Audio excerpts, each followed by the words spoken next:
Hey guys, how's it going? Hope you're doing well. My name is Crown, and today I'm going to read you some very interesting stories that I hope that you're gonna love. And now, without further ado, let's go!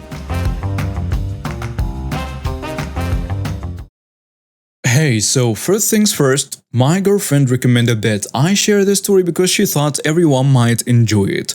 So I decided to post it here under a throwaway account. Mostly because my previous posts on my main account would make my real-life identity apparent, and I don't want an artificial boost to my karma. Growing up, I thought I had a good relationship with my parents, mom and dad/stepdad, and my three younger siblings, younger brother 1, younger sister, and younger brother 2. However, around 5th grade, my relationship with them began to change. I had always excelled at school, so my parents sent me to a private school with excellent test scores and good college placements for students. My last year there, I was excited to go on a private middle school that all my friends and I had been accepted into. Unfortunately, at that time, my parents sat me down and explained that they did not have the money to pay for my tuition and had to withdraw younger brother 1 and younger sister's applications to the elementary school I had attended for the same reason. So I will be enrolled in a local public middle school for the following year. Towards the end of the 5th grade, we were doing a science class and my teacher started our introduction to genetics unit. That lesson has stayed with me since because my appearance is so different from my parents. As of now, I'm in my 20s and share literally no features with my mom. So I began asking my teacher some very difficult questions about genetics in class. After answering which traits tend to be dominant, she realized where I was going and immediately shut me down. Over that summer, I read pretty much every book I could on the subject before I did something foolish. I went to my dad and asked him if I was adopted. This conversation didn't end well. I don't remember everything that was said, but it escalated very quickly and ended with him hitting me. My dad hit me so hard that he actually broke my right cheekbone. My mom rushed me to the hospital and I was coached to say that I was accidentally hit by a doorknob. I eventually had to repeat the same thing to Child Protective Services. After a week back from the hospital, my mom and dad revealed to me that he was actually my stepdad. When they were in college, my mom was dating a guy who she said was a real jerk. When they found out she was pregnant, he left her. But my stepdad stepped up and did everything he could, putting his name on my birth certificate. My mom explaining that when I confronted my stepdad, it really hurt him, and he lashed out in anger. It was wrong, and they both asked for forgiveness. I unfortunately agreed. We seemed to go back to being a somewhat normal family again, but I began to notice things I hadn't before. Whenever my younger siblings needed something, my mom and stepdad would drop everything to help them. Meanwhile, I was still to figure it out myself. For birthdays, I would get to next to no attention, usually just a hug from my mom. I didn't even get a cake after I turned 6. Meanwhile, my siblings would get a party with all the works. My stepdad would come back from work and wanted nothing to do with me. Even as a little kid, I was a massive nerd who wanted to go to museums and do all those nerdy kid things and had zero interest in sports. My brothers were the exact opposite, and he spent much of his free time playing or watching sports with them. If my brothers wanted to go to see a game or something, my stepdad would move heaven and earth to bring them and usually drag me along. If I wanted to see the new Devonian fossil exhibit at the local museum, there was no way I could go because he was busy. Once he even told me, "Sorry, but that basketball game took up your entire entertainment budget this month." By the way, that was the same game where, when he saw that I brought my copy of Cosmos, he threw it out because I shouldn't have brought a book to a family event. There were several more things my parents did that showed their favoritism when I was younger. But this is already going to be a long post. What I do want to point out is that this wasn't new behavior that developed after the truth came out. It had been ongoing over the years, and I just chalked it up to me being the eldest sibling. Middle school was absolutely terrible. I was and still am an introvert who would usually rather be by myself reading than talking to people. In my old school, I was still the odd one out, but I didn't get singled out for it and had friends. At the public school, I was quickly singled out and bullied. This caused my mental health to severely decline, and my parents refused to intervene because it would toughen you up. I was bullied, but I fought back, and then they became my friends. That's just how guys become friends. Of course, I'm sure anyone here can assume correctly that the faculty was about as helpful. I did try to fight back once, and all it did was get 3 different kids to gang up on me, and I was suspended for 3 days. The only friend I was able to make was an older kid called Devin.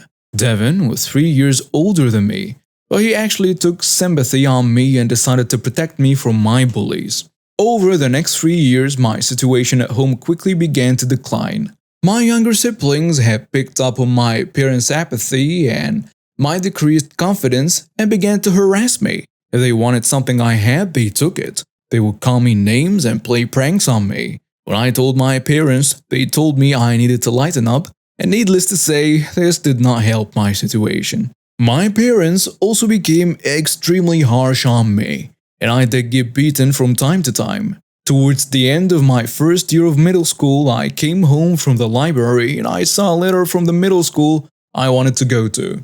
I immediately opened it, and it was a letter declining the application for younger brother 1 and younger sister. I did not see anything for me, so I went to my parents. They punished me for opening their mail. But when I pushed it, they told me that younger brother 1 and younger sister did more to deserve going to that middle school.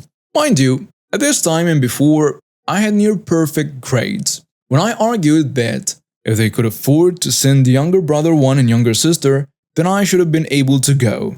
I was beaten for talking back and opening my parents' mail. I will be honest, during this time I did try self-harm, and whenever I did, my situation would briefly improve. I became the center of my parents' world. Teachers would intervene to stop the bullying, and even some of the kids at school would begin to be friendly to me. But after a week, things would quickly slide back. The only person who was actually there for me in my life was Devin. One day, during the early part of 8th grade, I broke down and told Devin about my biological father. I had been having thoughts about why he abandoned me when he found out. How it was partially his fault that my life was the way it was. There was a lot else I said, but that was a key part. During my venting session, I revealed that my mom had let my dad's first and last name slip recently, and I knew his name. So Devin offered to help me research my dad. That day, Devin and I went to his house and began to essentially cyber-stalk him. My biological dad still is, a college professor at a research university about 200-ish miles from where we lived. We also found that he was married, and I learned that I had another younger sister and my stepmom was pregnant. That night, Devin and I hatched a plan, which we would carry out the following day. I came to school, and as soon as I stepped off the bus, I went to the high school student parking lot and got into Devin's car, and we left. We arrived at the university around noon. After parking, Devin immediately went to the student center and asked which office my dad worked at and got directions. We went there and he was gone on lunch, but when he came back about an hour later, he saw us sitting outside his office and asked who we were. I remember asking for his name and then asking if he knew my mom. When he confirmed both, I told him who I was and that I believed I was his son. I just wanted to say, as cheesy as it sounds to me looking back, it was Devin who coached me on that. He probably just watched the bad Hallmark drama or something like that. I remember that he immediately hugged me warmly and started saying, "Oh my God," over and over. He immediately brought us into his office to talk and cancelled his classes for the day. After that, Devin left and my dad took me home and introduced me to his family. My stepmom was surprised. She knew my dad had a son, but a 13-year-old popping out of nowhere is kind of a surprise. Then they explained what happened. According to my dad, he was dating my mom during their senior year of college when she told him she was pregnant. He and my mom were having problems in their relationship, and he suspected she was cheating on him. He was planning on breaking up with her when she told him, and he honestly suspected that it was an attempt to stay together. So he told her that he would be willing to do a paternity test and co-parent, but that he refused to be in a relationship. It turns out that my mom was cheating on him with my stepdad, and when he had a much more positive response, she got contact with my dad. When my dad married my stepmom, he told her that he might have had a child, and they decided to look my mom up on Facebook and saw a few pictures of me. Remember how I have no significant features with my mom or stepdad? It turns out I look almost identical to my dad, so he knew immediately. He had reached out to my mom via Facebook, but she immediately blocked him. He had considered getting a lawyer, but figured it would be nearly impossible to get custody or even visitation rights without a paternity test, which my mom and stepdad could have blocked. I told him everything that my mom and stepdad had put me through, even more than what had been said above.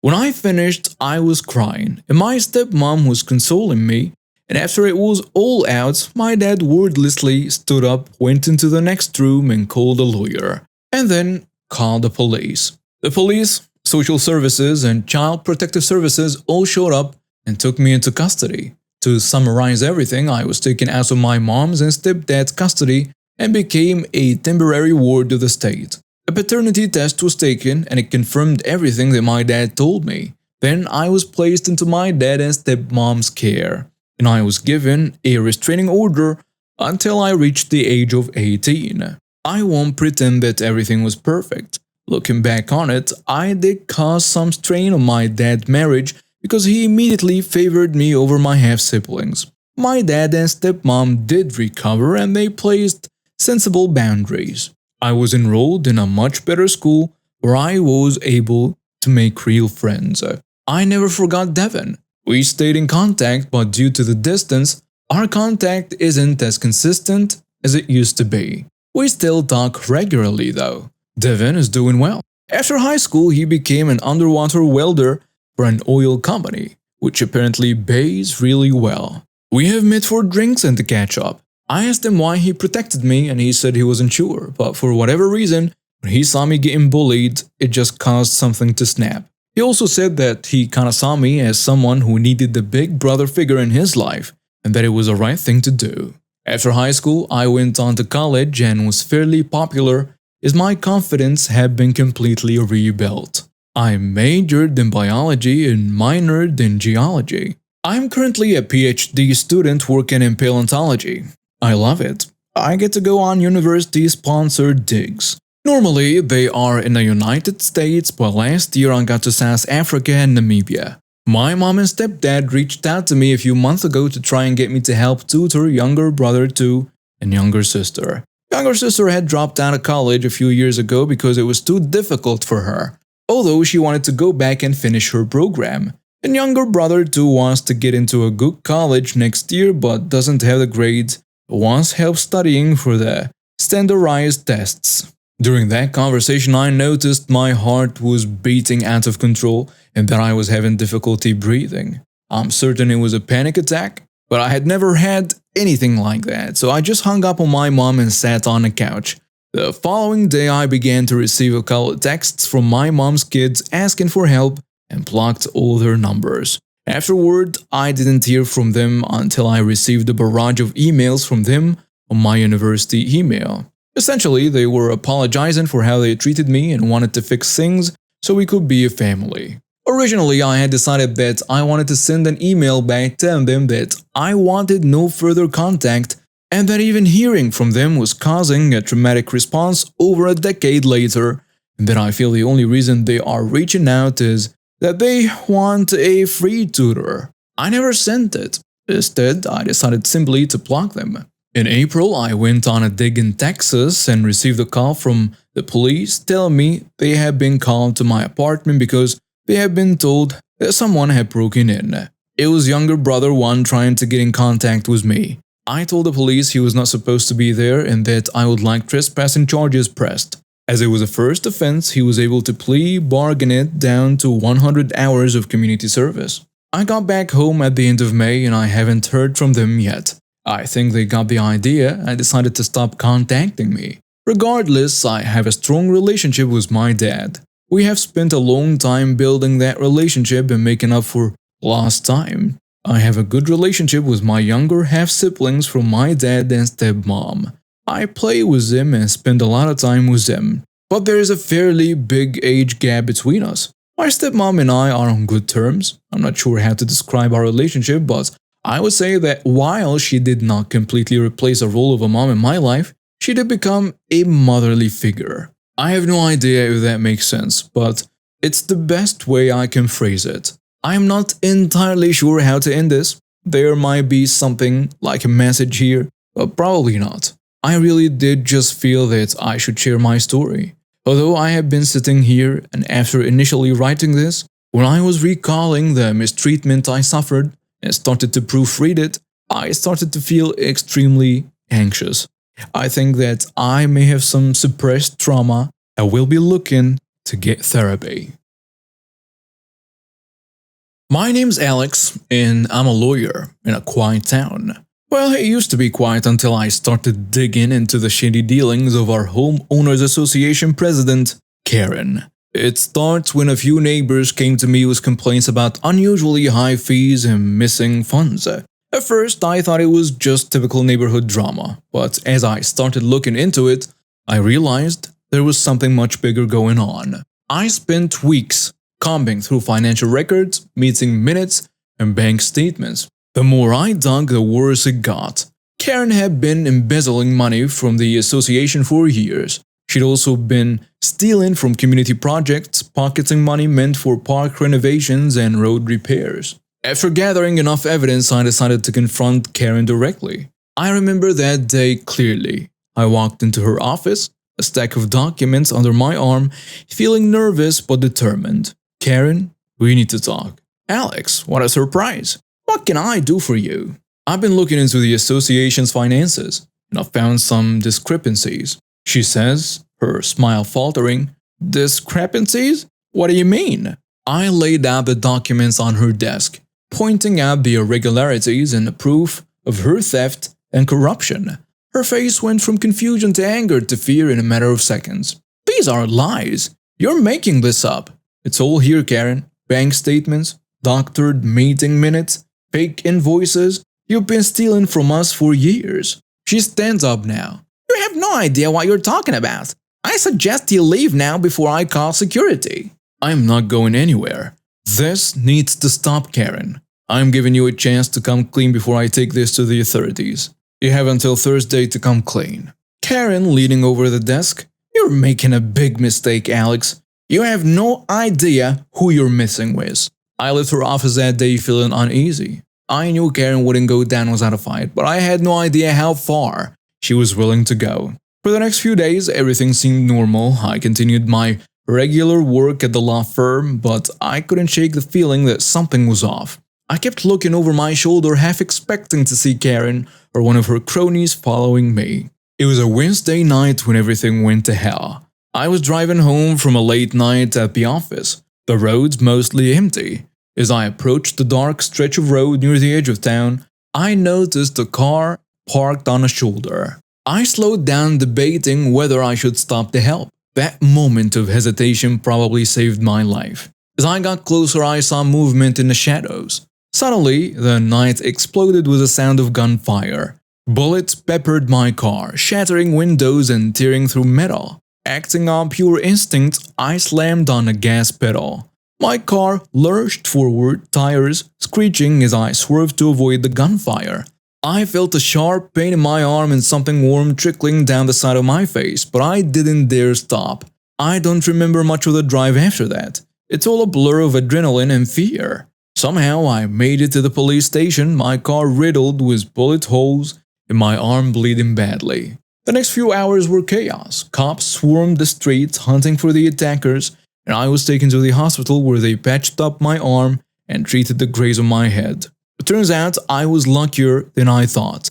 The bullet had just barely missed my skull. By morning, they had caught the hitmen, two guys with long criminal records and ties to organized crime. It didn't take long for them to start talking, and what they said shocked everyone. The detective sitting across from me in the hospital room, Mr. Collins, we've got some information about your attack. It seems it was ordered by Karen. Me, stunned. Karen? The HOA president? The same. Apparently, she hired these guys to take care of you. I can't believe she'd go this far. I knew she was corrupt, but attempted murder? People do desperate things when they are cornered. We're bringing her in for questioning now. Karen, the seemingly perfect homeowners association president, arrested for embezzlement, corruption, and attempted murder. The trial that followed was a media circus. Reporters camped outside the courthouse, neighbors gossiped endlessly, and I found myself at the center of it all.